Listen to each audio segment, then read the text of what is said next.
Hello friends, welcome to the online education IES platform. I am Anjali Sisodia. आज हम बात करने जा रहे हैं जून के पॉलिटी के करंट अफेयर्स के बारे में. राइट, कौन से ऐसे करंट अफेयर्स थे जो हाईली नेग्लेक्टेड हैं and which has the probability to come in the upcoming prelims exam. आगे चलते हैं. हमारा पहला आर्टिकल है नीति आयोग का. नीति आयोग में अभी अभी जून 2019 में इसको रिकॉन्स्टिट्यूट करा गया है under Rajiv Kumar as its chairperson.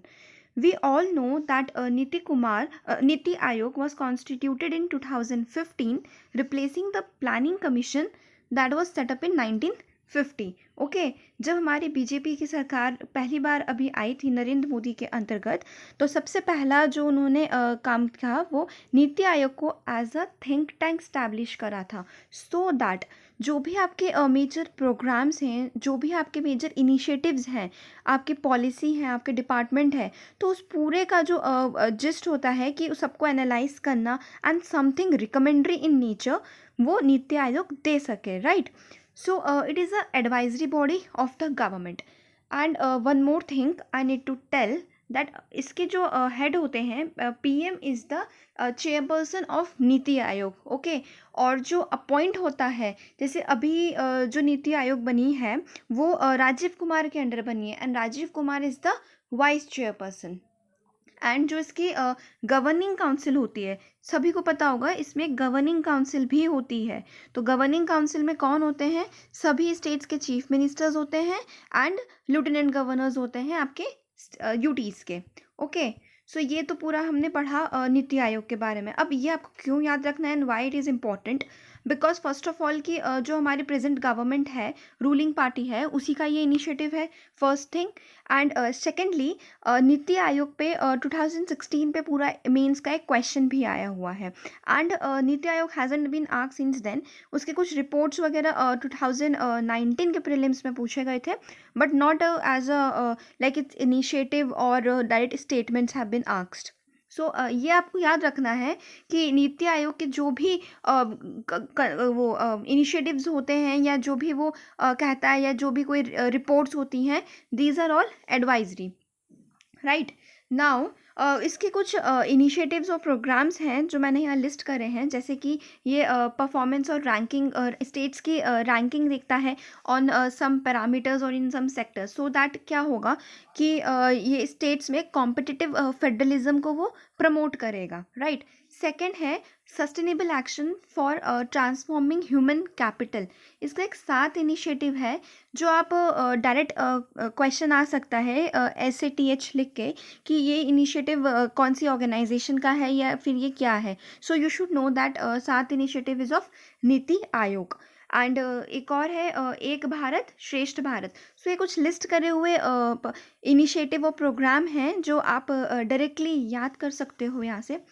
Next slide में लिखा है मैंने development support services to states for development of infrastructure, public private partnership in health.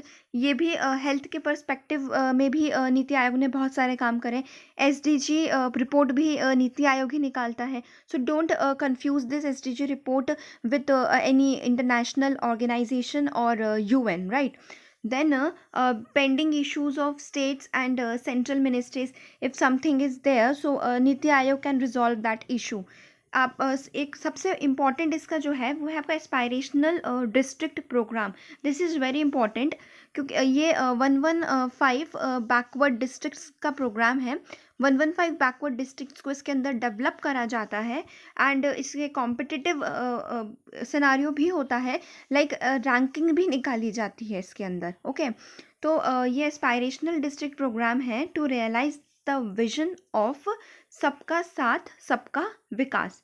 Okay, now secondly this is something policy based initiative, जैसे कि नीति आयोग का 3-year national action agenda plan है, strategy of new India at 75.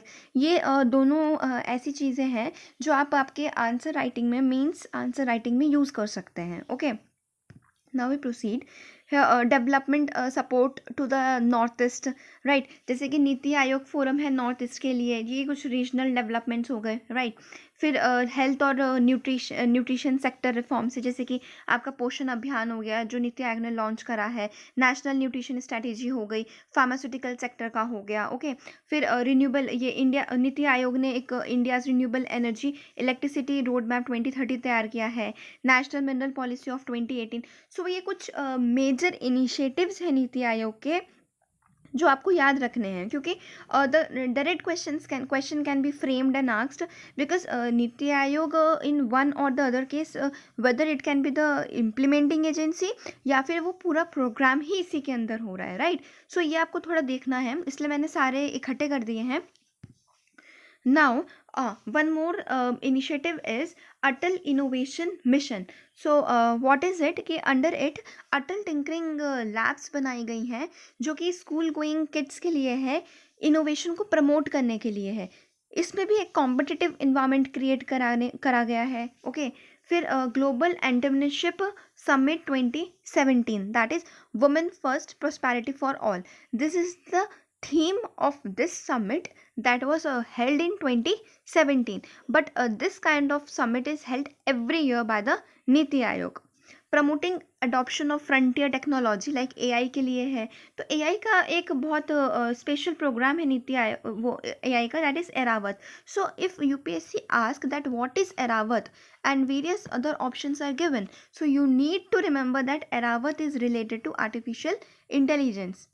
Okay, so this is important. Please write it everywhere, anywhere you want in your notes copy or stick it somewhere, but do remember that Airavat is something that is taken initiative by Niti Aayog and it is related to artificial intelligence. Now we proceed forward. This is an article related to removal of judges. So why I have given this article, because there was a news that there was an article written by Chief Justice of India to Prime Minister to initiate a motion for removal of a judge of Allahabad High Court, right. So this was the news, and in this context this article is important, that is removal of judges. अब ये यहाँ क्यों important है, because last year also some question of removal of जजेस and related to जज was asked, right. So whether this topic या तो वो यूपीएससी पूछेगा या तो नहीं पूछेगा, क्योंकि इतने फ्रिक्वेंटली नेक्स्ट ईयर रिपीट होने के चांसेस थोड़े कम होते हैं, but still to avoid any space I have given this article. So let's see. Article 217 कहता है कि जो हाई कोर्ट का जज होता है वो सिर्फ और सिर्फ उसको पावर सिर्फ प्रेसिडेंट के पास है टू रिमूव हिम और her, okay. So this is very important कि रिमूवल ऑफ हाई कोर्ट जज can be done only by the president in the manner provided in article 124, जो कि सेम है फॉर द रिमूवल ऑफ जज of supreme court.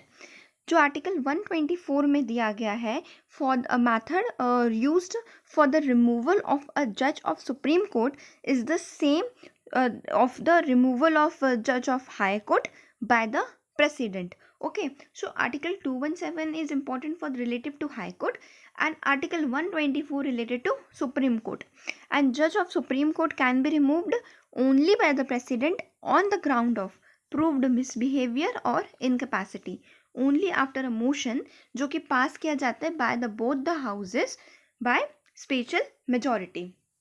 Okay, so 2 or 3 things here are important, that first is कि जो removal होगा वो president ही कर सकता है, या बिल्कुल याद ही कर लीजिए जो रिमूवल है वो सिर्फ प्रेसिडेंट ही कर सकता है, ओके। एंड 2 कंडीशंस हैं, that is proved misbehaviour and incapacity, and third condition है आपकी कि the resolution has to be passed by both the houses by special majority. So this is very very important, that special majority, the resolution should be passed by special majority. And the constitution requires that जो misbehavior and incapacity shall be proved by an impartial tribunal. ऐसा नहीं है कि कोई भी जज या parliament इसको प्रूव कर देगा कि what is proved misbehavior or what is incapacity, because these two terms are not defined anywhere in the constitution. Therefore एक इम्पार्शियल ट्रिब्यूनल बनाया जाएगा जो ये डिसाइड करेगा कि मिसबिहेवियर और इनकैपेसिटी क्या क्या उसमें इंक्लूड हो रहे हैं, राइट. इज डिसाइडेड अंडर जजेस inquiry act of 1968. Now we proceed about the impeachment proceeding. Okay, कि अगर इम्पीचमेंट प्रोसीडिंग आप इनिशिएट कर रहे हो तो वो क्या है.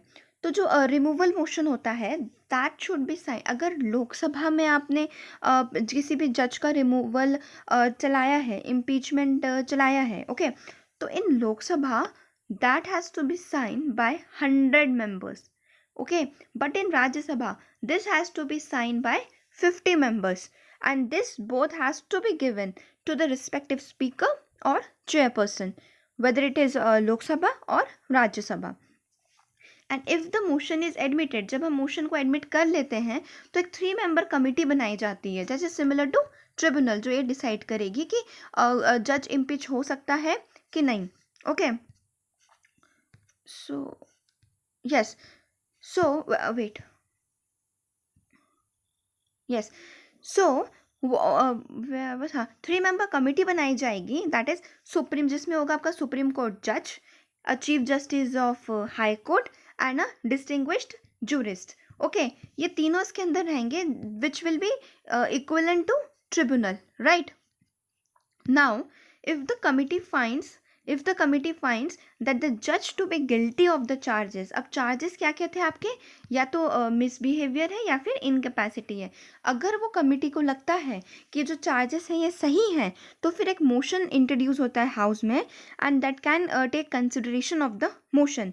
And once the house in which removal motion was introduced, और अगर एक बार जिस भी हाउस में, इधर लोकसभा इधर राज्यसभा, जिस भी हाउस में ये मोशन एक्सेप्ट हो जाता है and passed by the special majority, तो फिर वो सेकेंड हाउस में जाता है which also has to pass it with the special majority. And if in case अगर सेकेंड हाउस में भी एक्सेप्ट नहीं हो रहा है तो वो नलीफाई हो जाता है, उस मोशन का कुछ यूज़ नहीं है, it gets nullified, right. Now, what is special majority? It is the majority of total membership, जो आपकी total membership है उसकी majority of that house, and that majority should not be less than 2/3 members present and voting.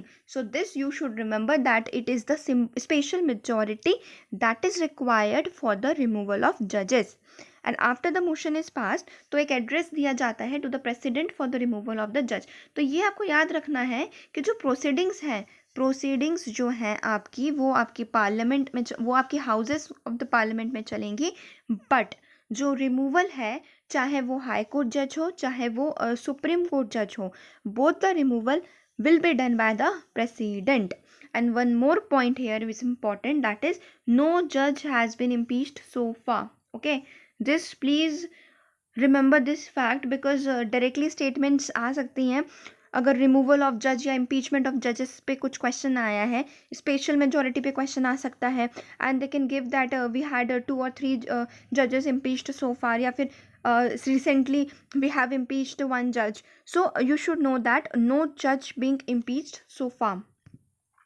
Now the next article is cabinet committee. Okay, so why I have given this cabinet committee article, because recently I have written this recently the central government ने 8 cabinet committees constitute करी है. ठीक है, 8 cabinet committees बनाई है जिसके अंदर से 2 are new, 6 are old but 2 are new. So this becomes important because cabinet committee topic itself is important from the prelims point of view. और here कुछ extra भी हुआ है, that is 2 new committees are being reconstituted and 6 are reconstituted. Okay, so let's see. First we will see about cabinet committees. क्या होती है ये आपकी एक्स्ट्रा कॉन्स्टिट्यूशनल बॉडी है जो कि ट्रांजैक्शन ऑफ बिजनेस रूल 1967 में दी गई है। ओके, एंड इसको कौन सेटअप करता है? They are setup by prime minister, इनको बनाता है, एंड प्राइम मिनिस्टर बनाता है according to the need and according to the requirement of the situation. So ये सिचुएशनल बॉडीज़ हैं, इसको आप कभी भी कॉन्स्टिट्यूट कर सकते हो, कभी भी ख़त्म भी कर सकते हो, because this is only extra constitutional bodies. Okay, आपको कहीं पे मतलब ऐसा नहीं है कि ज़रूरी नहीं है कि आपको बनानी ही बनानी है, ठीक है ना। This are of two types, classification इसके दो में है, जैसे कि स्टैंडिंग होती है और एक आपकी एडहॉक कमेटी होती है, ठीक है।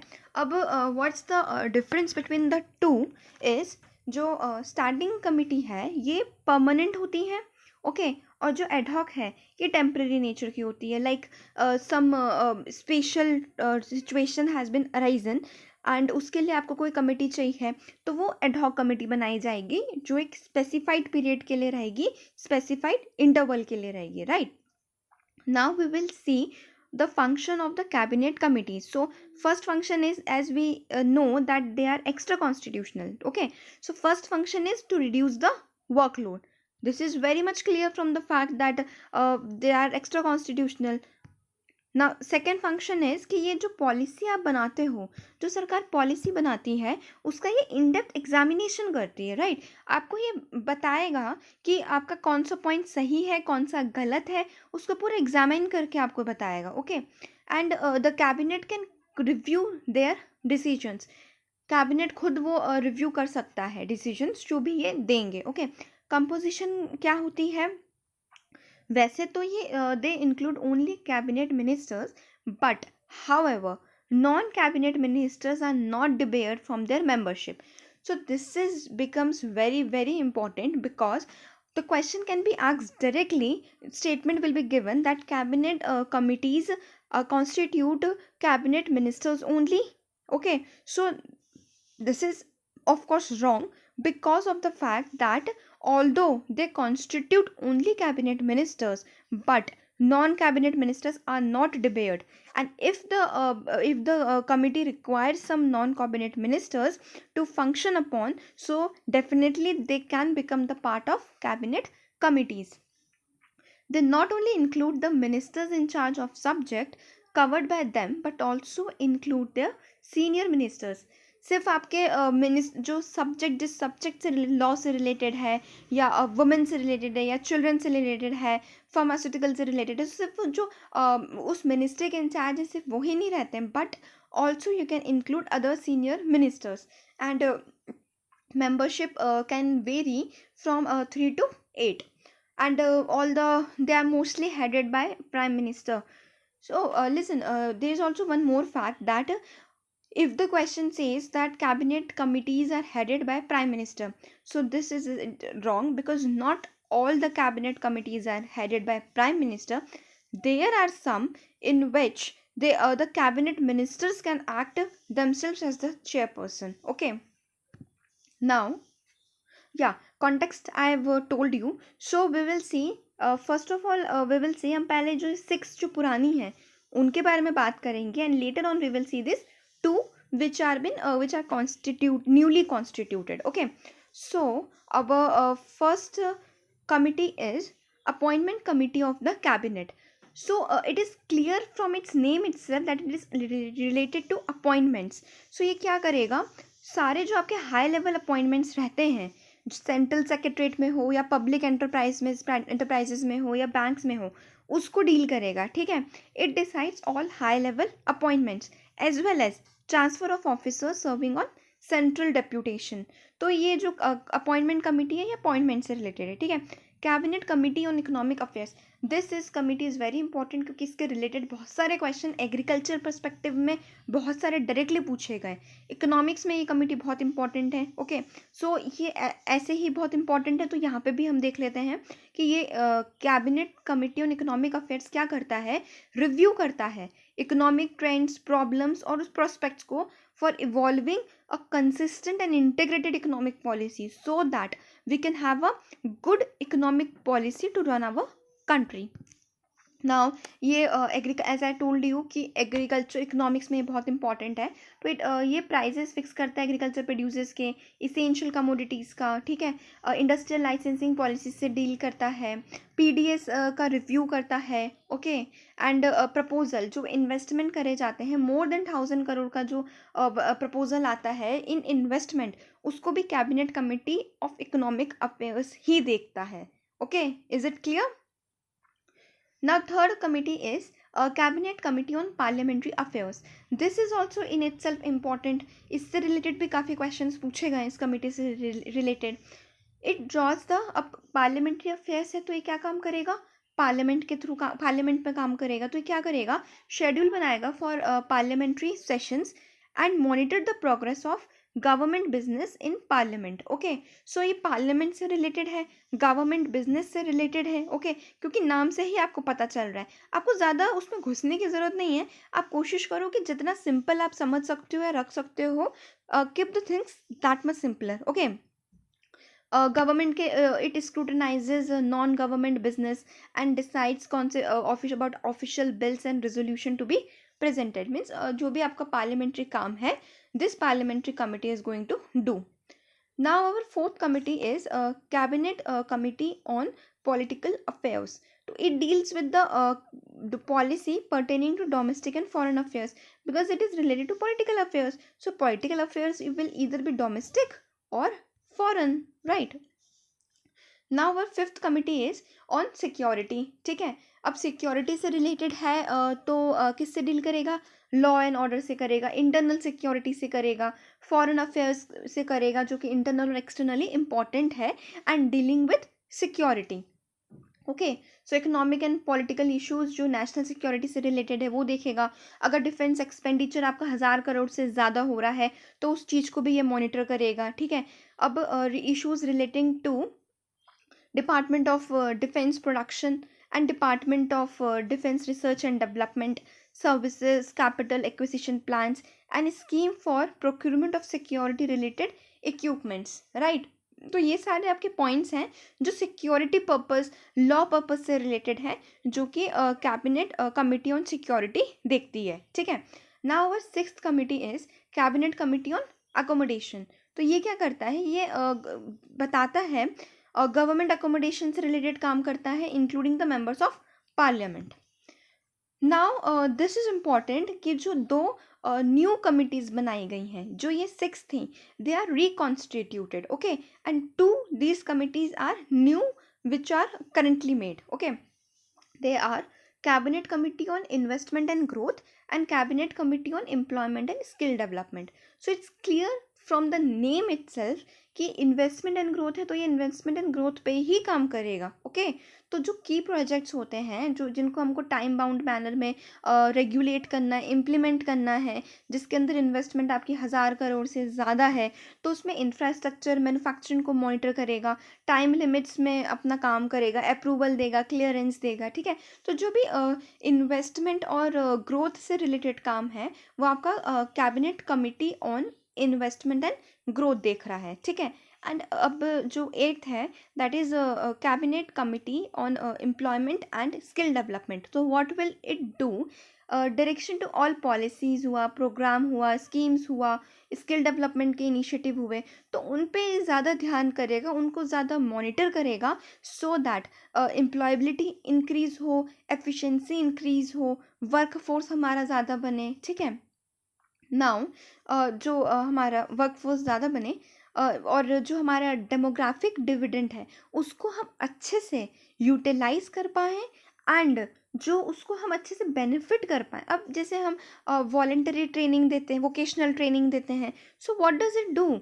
आपका जो डेमोग्राफिक डिविडेंड है उसके अंदर वो स्किल्स डालता है, सो दैट आप उस वर्कफोर्स को यूज़ कर सको in various activities, right.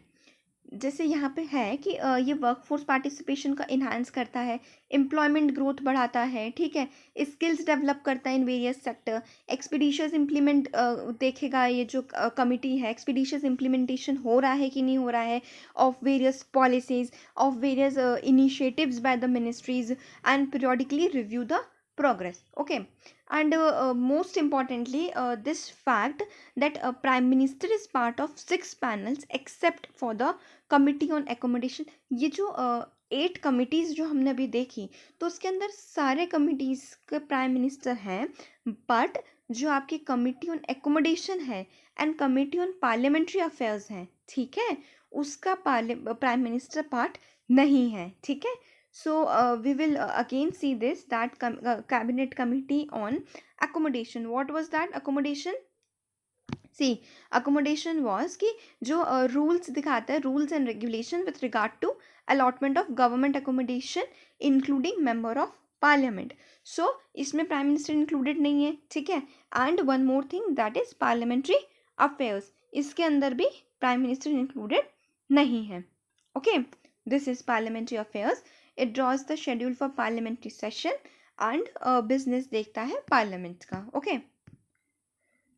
Now I have another article of related to ration card. Why I am given this? Because first of all ration card जो है ये उस वक्त जून 2019 में भी न्यूज़ में था, बिकॉज गवर्नमेंट ने तब one nation one ration card की स्कीम लाया था, एंड दे हैव टोल्ड कि ये पूरी ओवरऑल इम्प्लीमेंट हो जाएगा फ्रॉम जून 2020.